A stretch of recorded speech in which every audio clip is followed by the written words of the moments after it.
ഏതായാലും ഇപ്പോൾ K S Hariharan നമ്മോടൊപ്പം ചേരുന്നുണ്ട്. എന്താണ് ഇന്നലെ രാത്രി സംഭവിച്ചത്?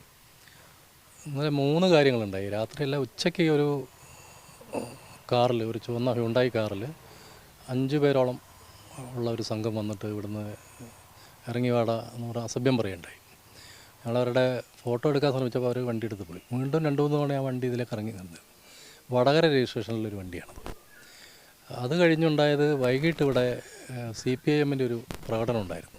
അതിനകത്ത് എനിക്കെതിരെ കൊലവിളി മുദ്രാവാക്യങ്ങളായിരുന്നു, എന്നെ ശരിപ്പെടുത്തും എന്ന മറ്റുള്ള മുദ്രാവാക്യങ്ങളായിരുന്നു. അതിനുശേഷം രാത്രി ഒരു 8:15 ഈ വന്നിട്ട് 2 പേര് ബൈക്കിൽ വന്നിട്ട് സ്ഫോടകവസ്തു എറിയുന്നത്. അതിൻ്റെ ശബ്ദം കേട്ടിട്ടാണ് ഞങ്ങൾ പുറത്തേക്ക് ഇറങ്ങി നോക്കുന്നത്. അപ്പം മതിലിൽ തട്ടിയിട്ടത് ചെതറിപ്പോവുകയാണ് ചെയ്തത്. അത് കഴിഞ്ഞ് 8:30യോടുകൂടി പോലീസ് വന്നു. പോലീസ് അതിൻ്റെ മറ്റു കാര്യങ്ങളൊക്കെ നോക്കി. ഇന്ന് പുലർച്ചെ ബോംബ് സ്ക്വാഡ് വന്നു. അവർ ഗൗരവമായിട്ട് അന്വേഷിക്കുന്നുണ്ട് എന്നാണ് പറഞ്ഞത്. ഇതിന് ഈ ഭീഷണി ഉണ്ടായ സമയത്ത് പോലീസിനെ വിവരം അറിയിച്ചിരുന്നു? ഈ കാറിൻ്റെ കാര്യം ഞങ്ങൾ SP അറിയിച്ചിരുന്നു. പക്ഷേ അത് എന്തുകൊണ്ടാണ് വളരെ വൈകിയാണ് അവർ അതിൽ ആക്റ്റീവായത്. ഇപ്പം പുതിയ സംഭവം ഇന്നലെ വടകര പ്രസംഗത്തുമായി ബന്ധപ്പെട്ട് താങ്കൾക്കെതിരെ കേസ് രജിസ്റ്റർ ചെയ്തിട്ടുണ്ട്. ചില വകുപ്പുകളൊക്കെ ഉൾപ്പെടുത്തിയിട്ടുണ്ട്. കേസ് നമ്മൾ പ്രതീക്ഷിച്ചതാണ്. കേസ് നിയമപരമായിട്ട് നേരിടും. നമുക്കെതിരെ കേസെടുക്കുമ്പോൾ പലർക്കെതിരെ കേസ് എടുത്തിട്ടില്ല എന്നുള്ളൊരു യാഥാർത്ഥ്യം കൂടിയുണ്ട്. കാരണം മുമ്പ് ഇതിനേക്കാൾ ഗുരുതരമായ പരാമർശങ്ങൾ നടത്തിയ പല നേതാക്കളും CPMനകത്ത് തന്നെ ഉണ്ട്. അവർക്കെതിരെയൊന്നും കേസെടുത്തിട്ടില്ല.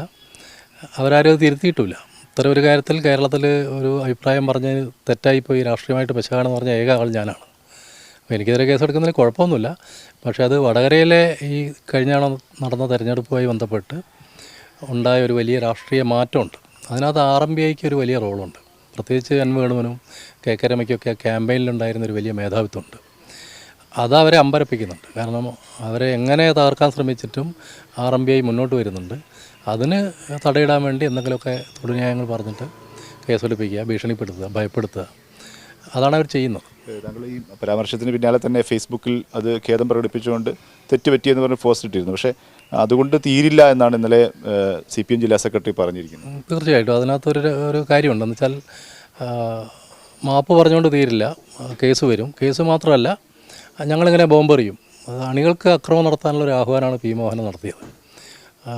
അത് P. മോഹനെക്കുറിച്ച് അറിയുന്ന എല്ലാവർക്കും അറിയാം. അദ്ദേഹത്തിൻ്റെ രാഷ്ട്രീയ രീതി എന്താണെന്നുള്ളത് അറിയാം. പ്രത്യേകിച്ച് നാദാപുരം മേഖലയിൽ അദ്ദേഹം പ്രവർത്തിച്ചിരുന്ന കാലത്ത് അവിടെ ഉണ്ടായ രാഷ്ട്രീയ സംഘർഷങ്ങളിൽ അദ്ദേഹത്തിൻ്റെ റോൾ എന്താണെന്ന് എല്ലാവർക്കും അറിയാം. അതുകൊണ്ട് ബോംബെറിയുക, ആളുകളെ ആക്രമിക്കുക, അതൊക്കെ അവരുടെ ഒരു രീതിയാണ്. ആ രീതി പരീക്ഷിക്കും എന്നാണ് മോഹനൻ പറഞ്ഞത്. ഇനിയും ആശങ്ക ഉണ്ടോ, ഒരു സാഹചര്യം ഉണ്ടോ? ഇല്ല, നമ്മൾ TP ചന്ദ്രശേഖരൻ്റെ കൂടെ പ്രവർത്തിച്ചല്ലേ. നമുക്ക് ചന്ദ്രശേഖരൻ്റെ കൂടെ നടക്കുമ്പോഴും ചന്ദ്രശേഖരൻ കൊല്ലപ്പെട്ടതിന് ശേഷവും ഏതെങ്കിലും നിലയ്ക്കുള്ള ആശങ്ക ഒരിക്കലും ഞങ്ങളെ ബാധിച്ചിട്ടില്ല, RMPIയുടെ നേതാക്കളെ ബാധിച്ചിട്ടില്ല, പ്രവർത്തകരെയും ബാധിച്ചിട്ടില്ല. ഞങ്ങളുടെ ജീവിത പുസ്തകത്തിൽ ഭയം എന്നുള്ള വാക്കില്ല. അതുകൊണ്ട് ആശങ്കയുടെ പ്രശ്നമില്ല.